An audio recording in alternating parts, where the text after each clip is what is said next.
আমরা ভাবি এটা আমার, ওটা আমার, সবকিছু আমার। কিন্তু আপনি যখন এই পৃথিবী ছেড়ে চলে যাবেন, আপনার মৃত্যু হবে, তখন এই দুনিয়ার কোনো কিছুই কিন্তু আপনার সাথে যাবে না। আপনার ব্যাংক ব্যালেন্স আপনার সাথে যাবে না, আপনার বিশাল ইন্ডাস্ট্রি আপনার সাথে যাবে না, আপনার সুন্দর এই প্রাসাদোপম বাড়িটি আপনার সাথে যাবে না, আপনার সবচেয়ে প্রিয় দামি ব্র্যান্ডের গাড়িটি আপনার সাথে যাবে না, আপনার প্রিয়তমা স্ত্রী, আদরের সেই সন্তান সন্ততি কেউ কেউ আপনার সাথে যাবে না।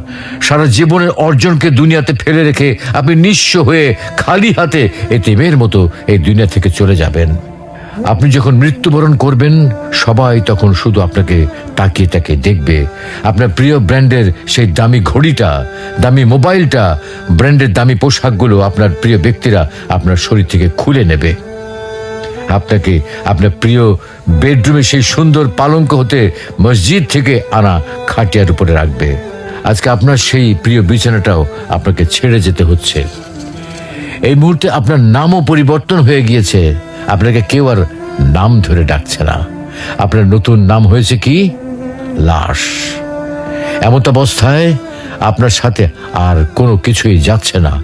শুধু যাচ্ছে কি? যাচ্ছে আপনার ঈমান আর আমল।